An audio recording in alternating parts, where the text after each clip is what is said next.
Okay, we are live on YouTube and we should be live on Twitch in about 15 seconds. And those of you who are here already, as you can see, this is Sandy. Sandy is next to me. Sandy is here. Sandy will be joining. She just told me, but right now it is Sako. I forget that like people like to introduce themselves. Do you want to introduce yourself? I've Oh, already done sure. a partial introduction. Sure. Howdy, neighbors. I'm Sako Toomey, also known as Cass Voight. I write horror and I'm a witch and I'm a graphic designer, and sometimes I combine those three things. If you are interested in videos pertaining to marketing for authors, I have a whole playlist of them on my channel. And it's not just me talking, it's a bunch of author tubers talking on the topic. So you should stop by sometime. I would love to see you. Hey Nikki, thanks for joining. Awesome. Sako, what are you working on today? I think so. I found my series Bible Ooh. for my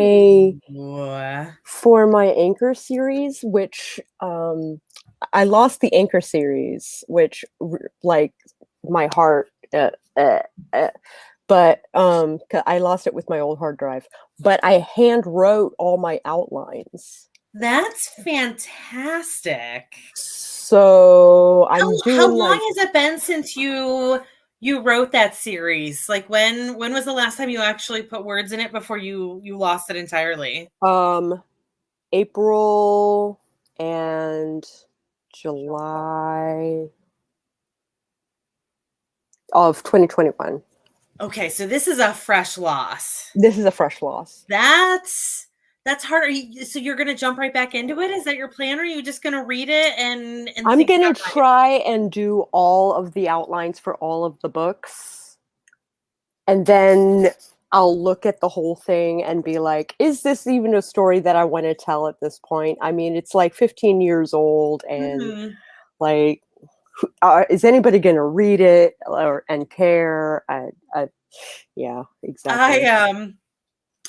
at I've mentioned this before, but at DragonCon, I was a panelist on the erotica panel, Hmm. and somebody was asking, like, like your first stuff that isn't as good as your later stuff. Do you rewrite it, or like, do you just like put it out as Leave it it the is, or way it like, what is, do you or do with it?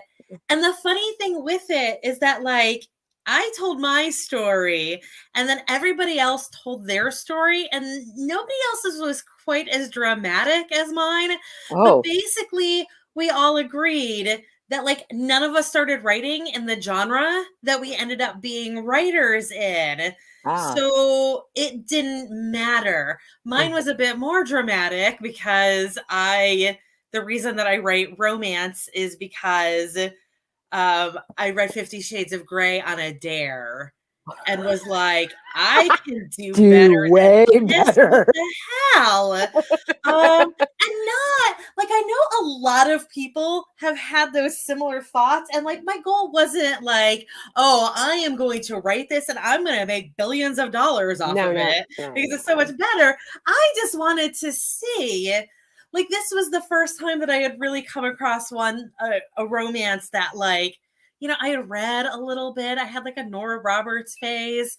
I'd read little bits here and there, and or like I would read, like I read Tammy Hogue, who does the suspense where there's like a romance subplot in it, or like Uh-huh. I read Janet Ivanovich, who was like humor action with a little romance subplot.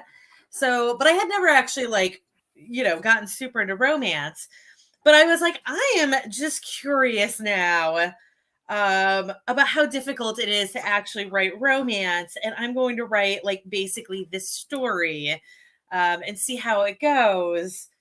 And it went great. Yay. It's what I'm putting out under CB Alice Hmm. on Vela right now, Girlfriend by the Hour. But anyways, so because like I never knew what to do with it because it's contemporary and that's not the direction that I ended up going in either. Right. But anyway, so like I feel that your thing about this being something that's 15 years old and is it really worth doing?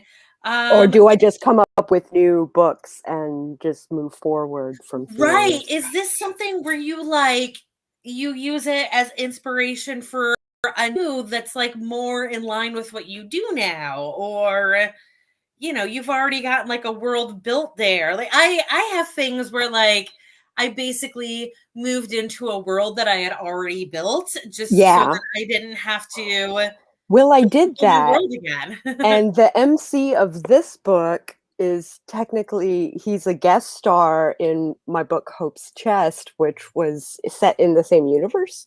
Mhm. So it's not that I don't have like a foot in the door for this character.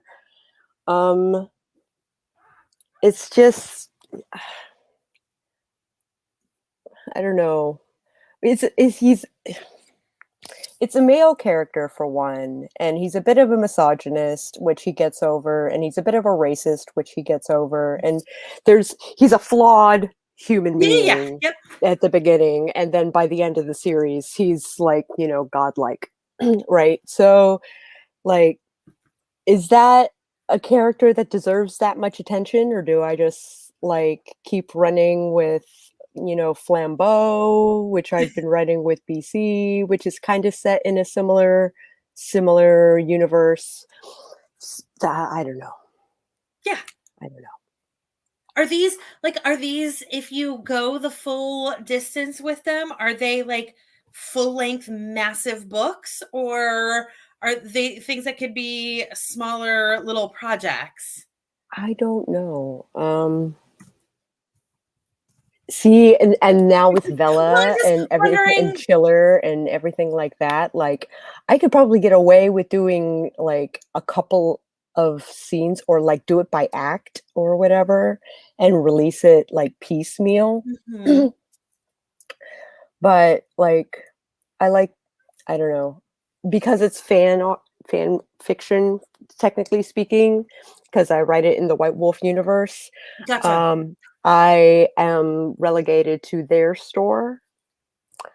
So But they have a store. You can actually sell this product there under is, that brand in some under that aspects. brand.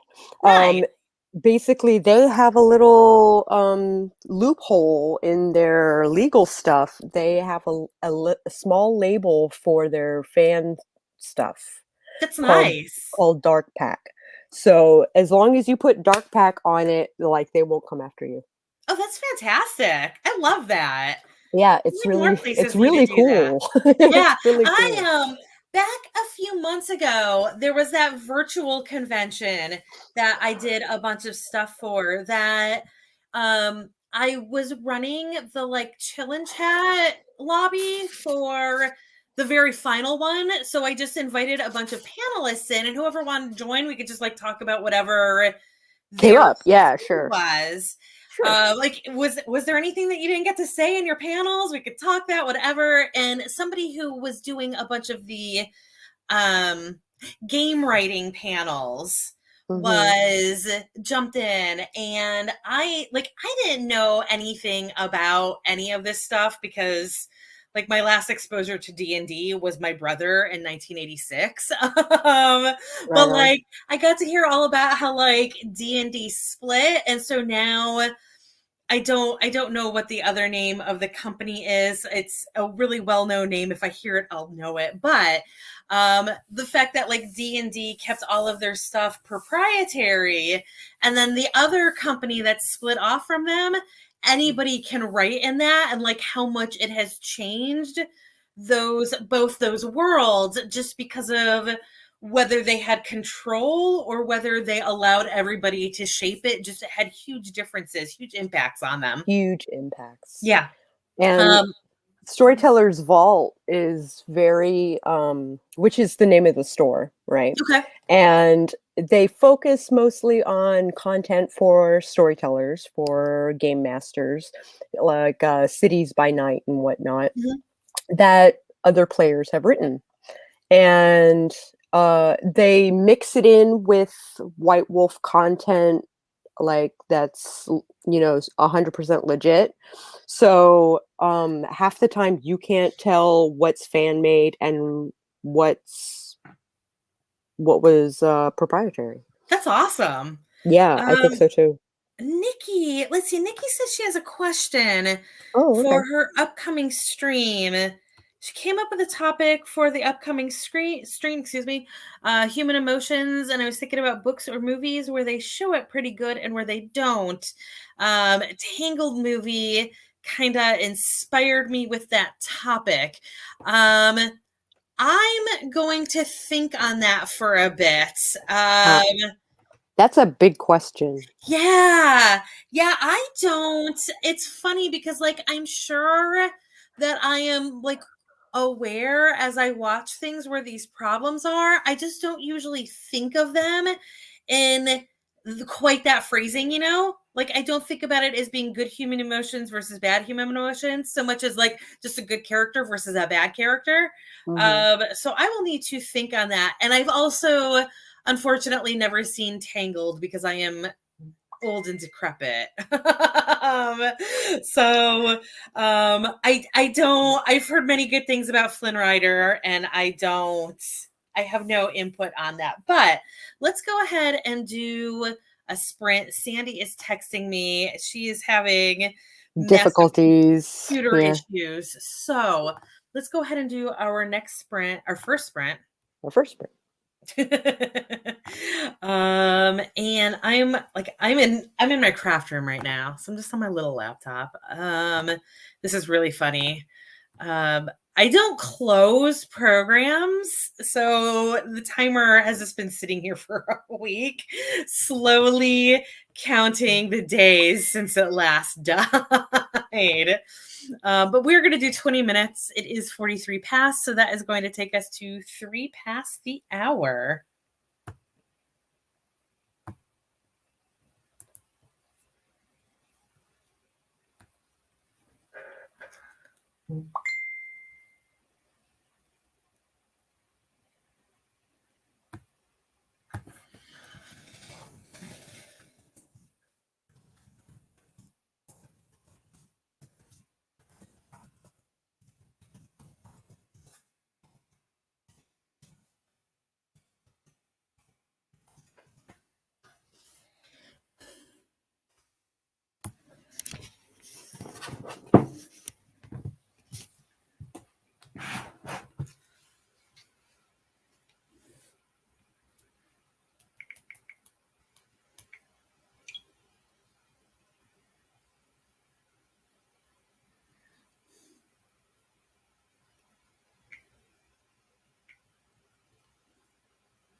Come on.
Oh, I was not muted that entire time, was I? Nope. Just click clacking away. Muttering to yourself Was I really? a little bit here and there. Oh my god. That wasn't my goal. Also, I don't think Sandy is going to make it. She's Oh, having technical her difficulties. she's trying with her laptop now. We'll see. Um she's getting a thing where I think she just had a Windows update, and now Oh, her I virus. hear horror stories regarding the Windows update recently fucking with cameras. There, oh yeah, yeah, yeah, that's probably what's going on with her. She said that it like now her virus, like she's being told that there's like a virus issue that her. I don't. Did she say it in our private chat, or was it just no? It was just with me. Oh No, it's yeah, just my with you. crazy virus protection is blocking my mic and camera. Um, so I don't know what's going on there, but yeah. So we'll see if she's able to join us. Yeah, I did. Obviously, I got some words written because y'all heard it. Oh god, that also means that you heard. No, no, no, I had to like because I use Wavemaker. I had to get everything off of my phone because that was what I was writing on earlier and put it on my computer. So it Right. was like 5 minutes before I could get in. But I wrote, oh, I think I wrote about 300 words. And I'm actually at the very end of this story. I've got this scene and then the like little epilogue scene, and that's it. So I hopefully I'm gonna have this finished tonight. Which I mean, this is just a little novella that was supposed to be a little tiny shit project and ended up taking me a month to write because that's been my life lately. Oh. It's okay. I remember when I could write like 7,000 words in a day, and now it takes me like a month. I know that feeling. I don't even know what happened to me. It's for me, it's stress. I'm sure that like if life went back to normal, it wouldn't be a problem. But life seems to be doing that thing where it refuses to let me go until I'm homeless, because it has done that to me before, and I just haven't been able to catch a break at all. So we'll see. But anyways, how did you do? I did absolutely nothing. I kind of like glanced at my series Bible and thought about looking at my outlines. I also have a mage game that I'm planning that I've been basically working on that throughout the day, and I've been using the Mage the Ascension Tarot, which is like Awesome. out of print and it's actually specially made for like making chronicles and characters and stuff. So I'm kind of like mulling over the stuff that I wrote earlier and figuring out like an outline for sessions for the meta plot. That's fair. You brained. I brained. You did some braining there. And that's okay. Sometimes we need braining. Oh, and it looks like you and Nikki chatted.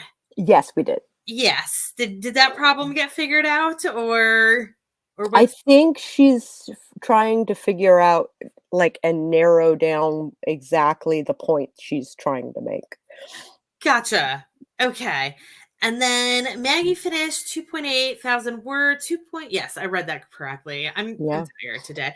Words today, and then got the latest chapter of Chimera Spartan posted to Inkitt. That's fantastic. Very well done. This Nice. has actually been like one of my more productive days. I can't believe I'm saying this, but like I've written 1,600 words today, and that's like the most productive I have been certainly this entire month. Yeah. Um, but this month started with Dragon Con. So So there's that. yeah, but then like I literally like I have not posted a single thing to Medium, except for like an advice piece. So yeah, I have issues to deal with. um so let's see. So what is this about stereotypes? um Basically how secondary characters are used as props and how to actually like ma- have a secondary character bring out the emotions in the reader.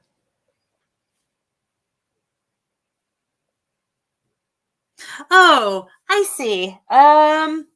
I mean, the thing with secondary characters is that they're not supposed to be fully fleshed out usually. Well, I just noticed that there's like a chip in my monitor. Not like in the monitor. This is on my laptop, but like at the corner of the screen, there's a random chip in it. Oh, Anyways, oh my gosh, that's terrible. yeah, that's a real weird. It's literally on nothing at all. I don't think it has any impact, and it's just like a blemish on the plastic. This thing's Oh, also ancient, so the I fact that see. it's still kicking is great. Anyways, the hell was I trying to say? Oh, we have a Sandy, so I'm gonna bring her in here. But anyways, like I think that like a lot of people spend more time trying to like make their secondary characters more human than they need to be. You certainly have that, like, you have your main character, you probably have a villain that you need to flesh out, and there's probably a circle of maybe 4 people who also need to have like decent personality worked out. But for the most part, I think a lot of people try to, you know, add a lot more value to the secondary characters than actually what is needed, because they waste space, and they putting too much value on a secondary character makes them more important to the story than they actually are. Yeah. Yeah. So I wouldn't stress too much about that. Oh Your characters no. can absolutely be foils. Sandy, can you try saying something else? Oh, Oh. no audio. That might be if you just go to your cam mic settings, though, it might just be on the wrong one, because mine does that all of the time. It like tries to send it to my monitor that's not even connected to it. um And then let's see. Maggie says this morning she pulled tarot cards to answer whether or not to continue Chimera, because she got to a point where she was very unhappy with where it was going. Helped her realize needed to totally replot the middle and quit trying to force it down the path you created 3 years ago. Yeah, that is. I feel like we have all been there before. Let me get this. I'm there now with this. Oh, With this. right. um, it's not like I feel like we've all been at that point in a story where everything has just gone off the rail, and like where it's going is not making a worthwhile story, and you just have to backtrack. But the good news I have found with backtracking is that a lot of times I can save that content that's been written and repurpose it, whether it's like picking little chunks of scenes or whatnot. Yeah. So hopefully you're not losing too much content with that. And Sandy, you are actually muted right now. You weren't muted before, right? Like I realize you're not there. She Like, just she just she just muted muted. for Okay, yeah. awesome. Yeah. What time is it? We should do an next sprint. Yeah. And then hopefully Sandy can, poor Sandy. Yeah. It's just gonna be one of those days. So we are gonna do another 20 minutes. Hopefully we will have a fully present Sandy in that time. I'll see you guys at 32 past.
Okay, that was time.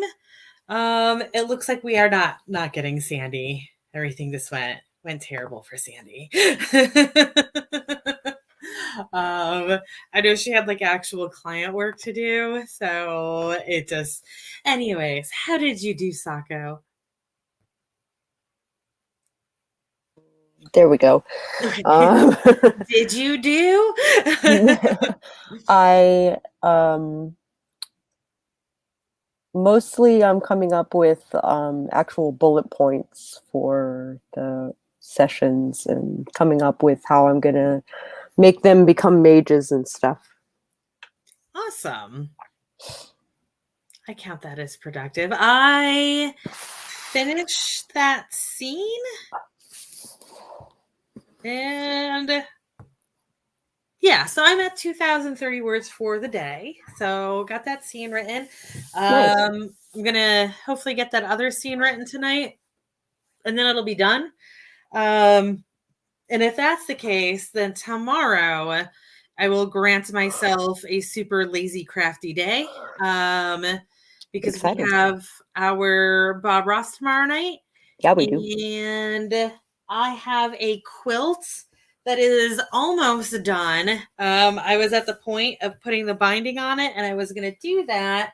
And then, like, how a binding works is you just cut a bunch of long strips of fabric and you sew them together and you go around the border with that. So I sewed them all together and was laying them around the border, and I came up about like 8 inches too short. So I have to like go back and cut and like prepare more fabric. And I was like, I'm gonna die now. I hate everything. So Oh. hopefully I will finish that. I'm actually, a lot of people hate binding, but I enjoy it. So I got this story finished today, and tomorrow I'll do that binding, and I will do the Bob Ross off, and I'm sitting on J.R. Ward's most recent Black Dagger Brotherhood book that I have to read and completely hate. So that's going to be my epic not working plan for tomorrow. Right on. Yeah. I need that day. Yeah, sounds like you do. Yes. So I had a return the other day. And like Oh, I am absolutely a proponent of Amazon's return policy. I know most authors are not. A lot have very strong feelings about it, but as an indie author, I have worked enough businesses in my life to understand that this is just a part of being a business owner. That like sure. yeah, like returns are going to happen, and it's different, but it's still, it just happens to be that most people aren't on the owning side and they just get like the same amount of money regardless. But like everybody I've ever worked for has had this sort of loss. So like I don't really think that much of it. I don't get mad about returns, except that it does absolutely crush my soul. Because clearly I am the worst author ever, and like, oh god, Or maybe they're just like please everybody lousy just like readers. return everything. I can't believe I gave this to you. But then just now I They're don't just even remember lousy why I people. went to it, but I went to the Amazon page for my most popular book, and Uh-huh. I'm at 59 ratings, and I have a 4.6 rating. 4.6 out of 5. So I guess it is not a terrible book if almost 60 people have rated it almost 5 stars. Yeah. Yeah. But yeah, that's how those moments go for me. I'm not mad about the policy. I'm mad that I am a terrible person selling an awful product. You no.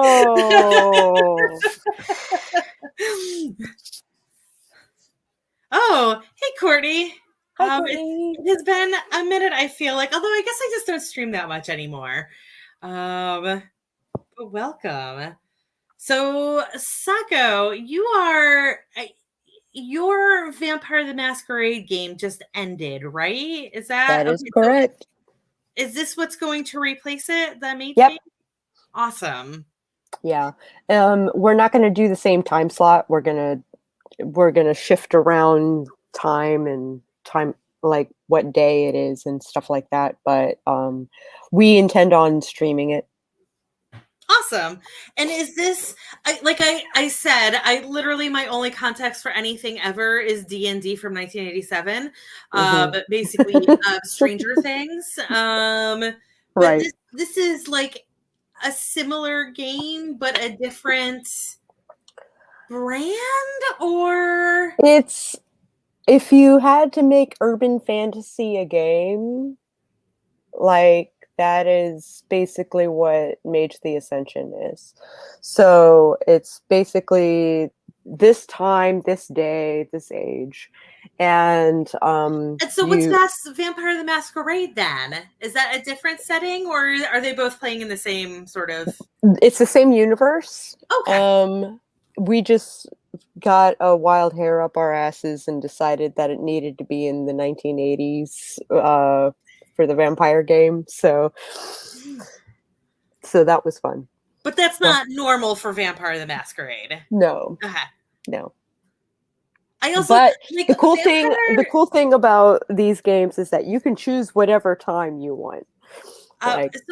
So Vampire the Masquerade, I also, again, this was like sheer idiocy, and I realize that from me just not understanding what these things are and not like hating on them or anything, but just like coming from a place of ignorance and like having a really weird experience. I somehow thought that like Vampire the Masquerade was similar to Werewolf.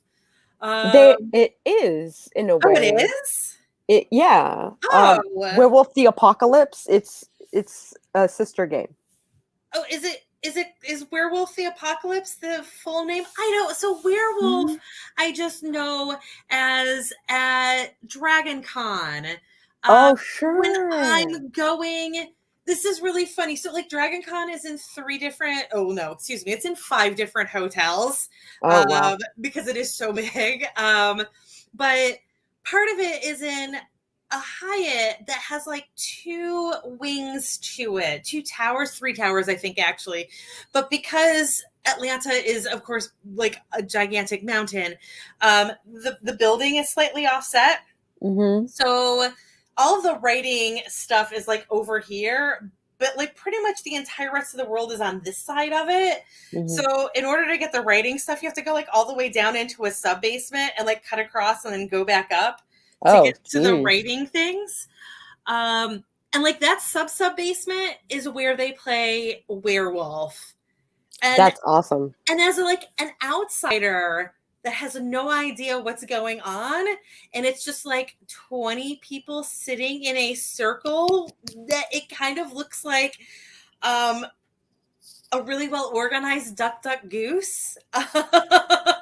That's funny. It's collaborative storytelling is basically how I like to talk about it. I basically give the situation and they give me their reactions, and we kind of go back and forth and I am writing a series of books on a game that happened like forever ago. So here is my next question then. And again, this is this weird, like hobbling years worth of like half sentences together. I have been told that Werewolf is like Secret Hitler, or that Secret Hitler. Oh, that kind of werewolf. Oh, are we talking about 2 completely different games? Yes, we are. Okay. Werewolf and Secret Hitler. Yeah, they're related, like kind of like Among Us. Yes. Yeah. I am saying yes purely based on the fact that I was told that like the reason that they're similar is that someone is the Secret Hitler. Someone is the werewolf. Yeah. And the werewolf is slowly picking off the others and stuff like that. So Werewolf and Among Us are basically the same game. So I think that's why I was getting instead of jettisoning them off into yeah. Yeah, it's like it's one of those weird, and it's funny because like you go from there into like the anime hallway, and that's kind of a weird little That's Like, a weird little nook to find yourself in. yes. Yes. Oh my God. We'll do our next sprint in just a minute, but like one of the panels that I love that I go to every year is called Terribly Awful Fanfic. But what it is it is an anime voice actress, and I know she works for Disney. So like it's really weird because like we can't talk about the fact that she's there and there's no filming allowed or anything because she's in breach of contract for doing this because she Mhm. works for Disney. What she Right. does is she finds like really, really messed up porn, the ship stuff. Oh, Um and reads it, and her voice is insane. It's the most ridiculous thing you've ever heard in your life, and it's like her natural voice, and then it's like amplified when she does the reading of it, but she like gets volunteers to come up. It used to be that they would read the lines, but because of like COVID stuff now somehow it became acting it out. Yeah. And this year it was something from Naruto, which I don't know Naruto enough to really like get it, except that it was hilarious, of course. of course. And then she always does a drapple, which is Draco and an apple. It's something that fans of Harry Potter, super fans of the movies, notice that there are I think it's in like 6 of the movies. There is a scene where Draco has a green apple. And of course, the world being what it is, they were shipped. So there's also Ludding, which is Luna and Pudding, and Rickon, which is Ron and Chicken. But Drapple gets the most of it. Oh Um, my God, I had no idea. Yeah. So like usually somebody just That's like something I know dramatically now. eats an That apple during it. But this time somebody volunteered to be an apple. And that was anyways, the whole reason I mention this is because this year, of course, this is done like in conjunction with the anime track because she is already there for anime panels. Um, and so the guy who was doing the like video stuff in the room before the panel started was playing the anime. Are they called AVMs? The AMVs. AMVs, but really porny ones. Like Oh, hentai craziness. I don't think there was any actual like. I don't think there was any actual nudity in it. yeah. There might have been like the fantasy, like there was definitely like a water nymph was wearing no clothes, but like Okay. it was like a whole thing that I have never experienced before. And so I was like texting. So I know this is going to sound racist, but I'm texting my Asian friend, but I'm texting him. He's Chinese, but he's obsessed with anime. So he's the one I can text about stuff like this. And I'm like, Okay. James, I don't know what's happening right now. And he's like, I know what's happening Oh, I know what's right happening. now. It was weird. Oh, Anyways, yeah, I don't know how we got onto that topic. I'm sorry.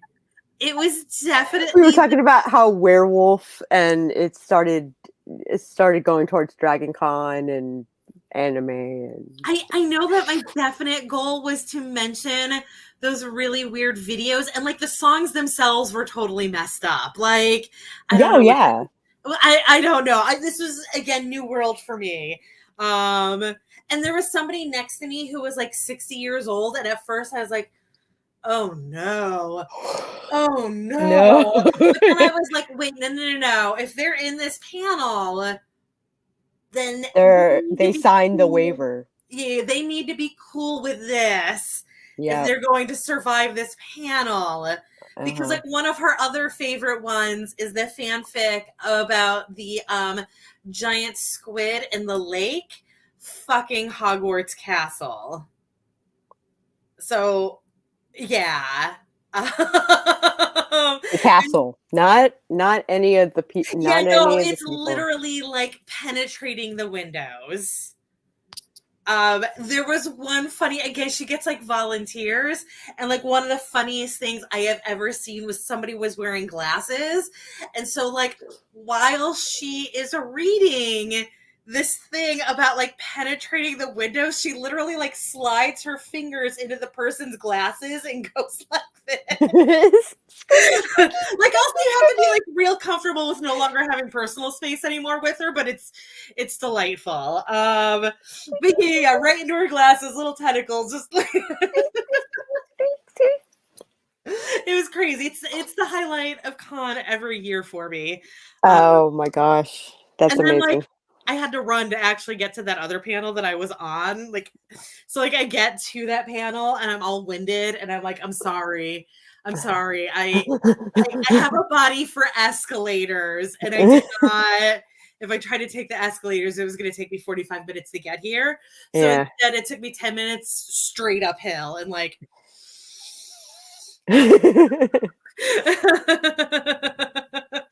okay, let's do our next sprint. Sorry, I like Okay. super sidetrack on that, but I got really excited for a moment. So we are going to put 20 minutes back on the clock. Yeah, all of those, like, she definitely picks Debbie. She definitely picks like the weirdest stuff deliberately, but it's always hilarious. Okay. We will be back at 10:09 Eastern.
Okay, we are back. I hit that window hard that time. There we go. We are back. Sako, did you get some work done? I'm still racking my brain for awakening things. Is, I is also there ate a any, bunch of ice cream. is there anything that you need to like talk through with it? It's just I need conflict. Oh, That is the primary thing is conflict. And enough conflict to make them like explode. this is for your game? Yeah. I guess I don't know enough about this game writing thing to understand. So like you just designed this from scratch. I am. And it's like you don't have like a book that tells you this is what the conflict is. Right. Huh. I'm basically writing a book. It's the way I think of it is that I'm writing half the book, and the Okay. players write the other half. Okay. I guess And what I I'm the really one who comes up with the conflict. Like, so I guess this could like my confusion could literally just come from the fact that like I write with the intention of making money off of it. And like I understand that people who write fan fiction don't do that either, but I feel like the whole game thing, there is just so much writing for like just there's a lot of writing. just to do it. It's And fun. yeah, and I guess it's just been so long since I've just done like just fun that it's hard to wrap your brain around it. Right. I hope it makes it clear that like I don't think that this is a crazy thing to do. It just or like if I do, I understand that it's my own fault for thinking that it's crazy, as opposed to you actually being crazy for doing this, as opposed to other reasons that you might be crazy. But also I guess there's that part that again, like what I remember of D&D was it being those like books that were like that thick that were just like the oh gosh, what's it called when they don't have a I'm blanking on all of the terms when they don't have a spine, when they're just like stapled together, like a module. Yes. And that's what I remember D&D being, which I'm assuming that if you've got one of those things, it makes it so much easier.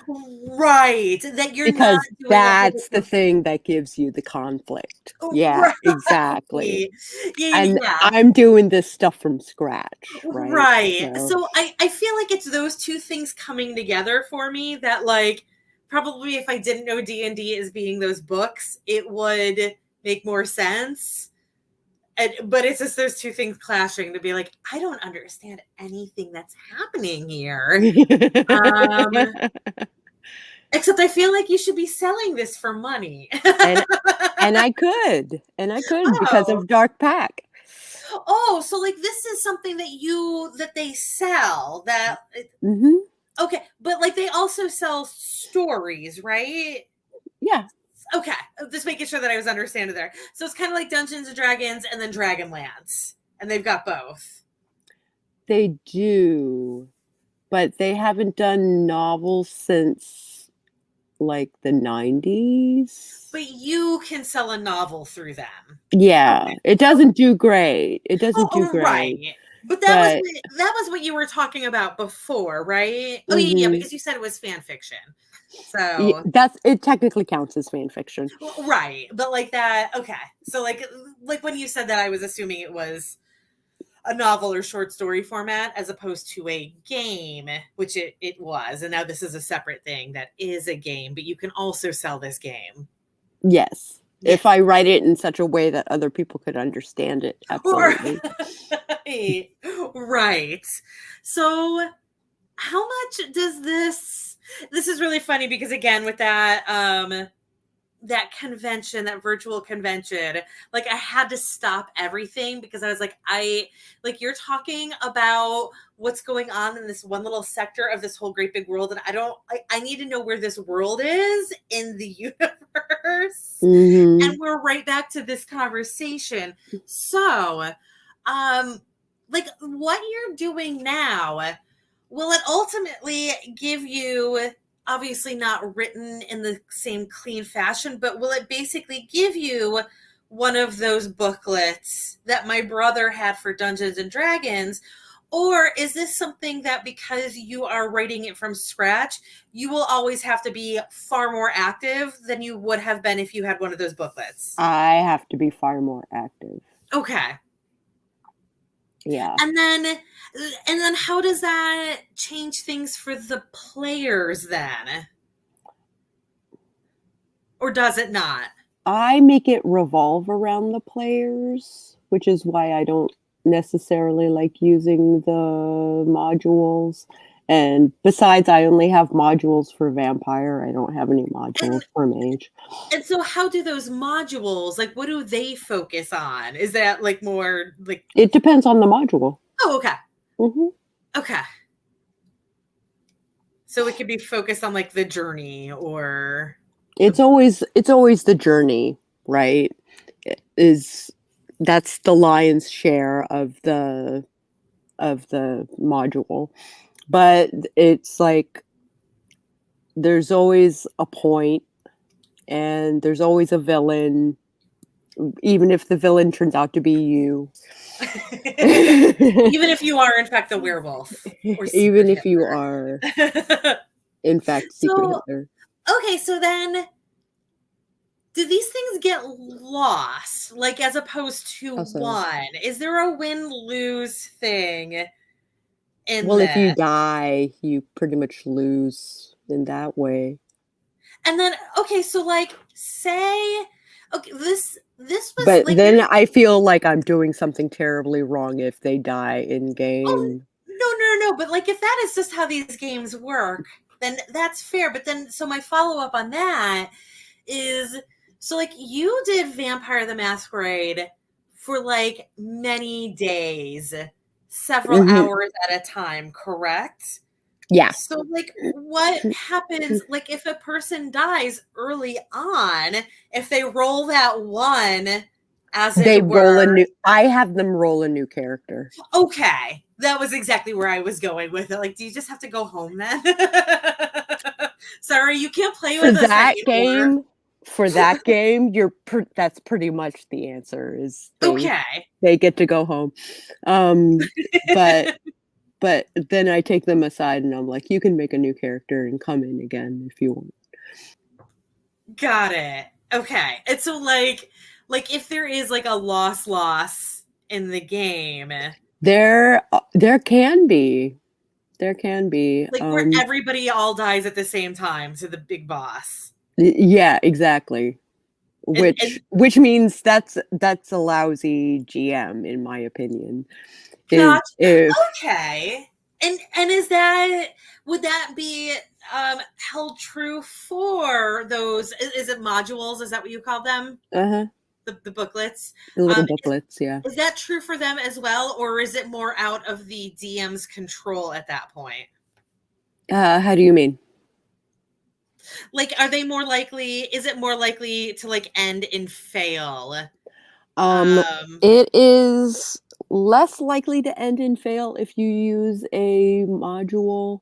Oh, okay. So they are designed to be like a good DM. They are designed. They're there to help the DM. Even though there is still a DM, they are there to like prevent the DM from doing a bad job. Right. Okay. So it's very valid for you to say that if it ends in fail, then it's probably a bad DM. It's probably a bad DM. And it's not just your personal opinion that you've done a bad job as a DM. I'm not calling you out if it's either way. I'm just like figuring out if like that's your own personal opinion or if that's the general consensus that if it ends in a wipe, then the DM probably needs to get better at DMing. I will usually reserve deaths like that until the end of the campaign.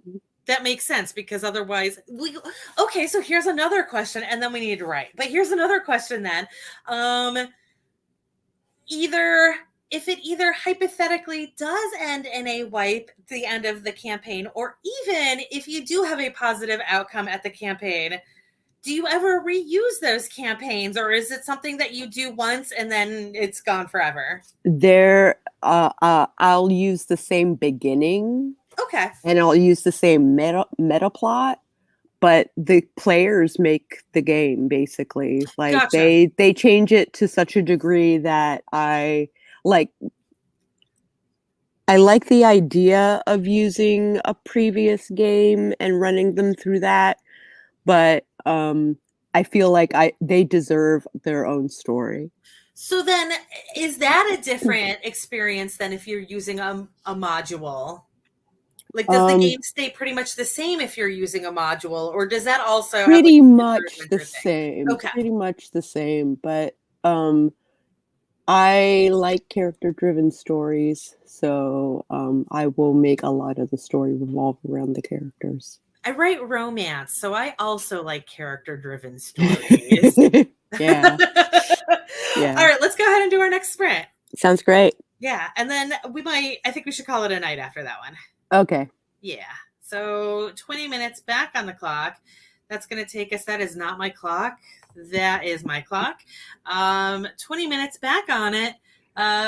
So we'll see you guys at 40 past for farewells.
Okay, that was time. I've got like 3 sentences left, so I am appreciably done. So when we are done with this, I'm going to finish those and have my day of other stuff tomorrow. Woo. Uh, Woo! were you able to figure out your I'm blanking on the word, your conflict? My conflict. I have a couple of ideas. I think it'll be easier once I actually get the characters or the players to give me their characters, and I can use their backgrounds against them. Got it. So, Nikki, your question. So, okay, I'm going to go to Nikki's question right quick. Hmm. The explanation between character driven and character driven stories versus other drives. That is the same for what you're doing as for like a novel, right? When you say character driven, you mean it in the same sense. I'm gonna guess so. What was that? I'm gonna guess so. Okay, no, I just was making sure that if I field some of this question, I'm not going completely outlandish because you meant something different for when we're talking about games versus I don't not. think it. I don't. I doubt that it would be all that different. Awesome.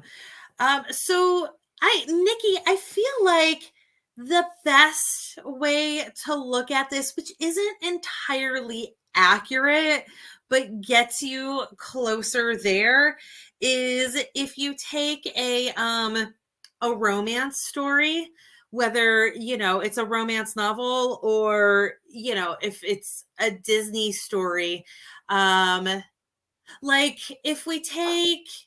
um if we take The Little Mermaid, we've got the story of a girl who is trying to emancipate herself from her father, and like also like this craziness of like, do mermaids exist and all of that from the humans. And then we also have this love story that happens. And I feel like if you divide that up, the plot of it is the girl trying to emancipate herself from her father, and the character side of it is the romance.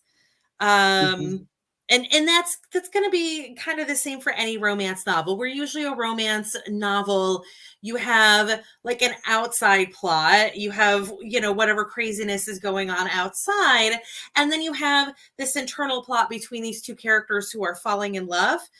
And as much as the romance plot isn't a character plot, the romance plot is entirely character driven. So I think that is a good way of like discerning the difference between plot driven and character driven, Hmm. is how much balance is given. Obviously, with a romance, the romance is more important than whatever the other half of the story is. Hmm. So that romances are always character driven.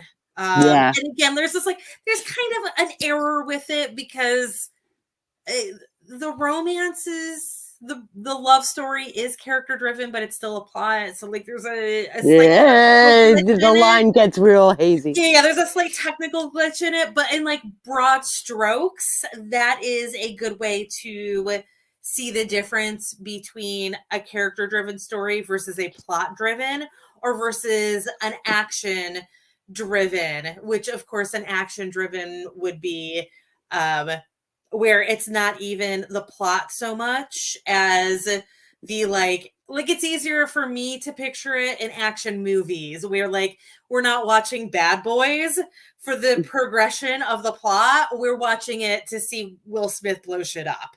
Yeah. So that's action driven. Yeah. Yeah. Yeah, so that is a quick and dirty. I don't know if you've got anything more to add to that, Sako. I really don't. Okay. Yeah. I think you summed it um, up pretty well. and I'm sorry, Devin, that you have Under the Sea stuck in your head. I am gay, so a part of your world is stuck in my head because that Mhm. is Yep. That is our song.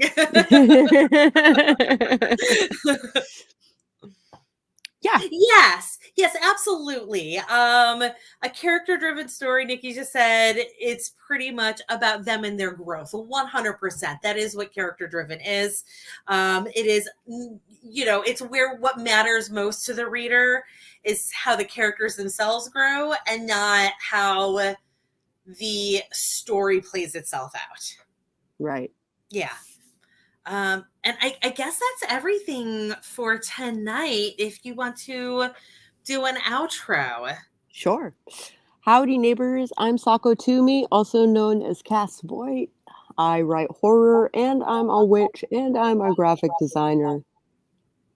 And sometimes I combine those three things. I had an echo. Sorry. That's okay. Uh, It could be. Are you sure it was actually words and not just like me playing with this thing? This looks a lot more menacing than it is. It's to cut quilt fabric. yeah. It is a giant spinning blade, but it's just to cut fabric. And I am sitting at my sewing desk right now, so that's Okay. yeah. Anyways, I was flicking it because I have OCD. So yeah. So it might have just been like that sound messing things up. Anyways, keep going. If you are interested in videos that pertain to marketing for authors, I have a whole playlist of them on my channel. And it's not just me talking, it's a bunch of other author tubers too. So you should drop by sometime. I would love to see you. Yay. And I am Chloe Alice Balkin. I write paranormal romance and paranormal erotica and sci-fi romance and erotica and now contemporary romance and erotica. Those are 2 different things, or technically 6 different things. I am very passionate about that. If you want to check out my blog, I can explain to you the difference in my blog between romance and erotica and what erotic romances, and I should probably make videos about this stuff because they make more money anyway.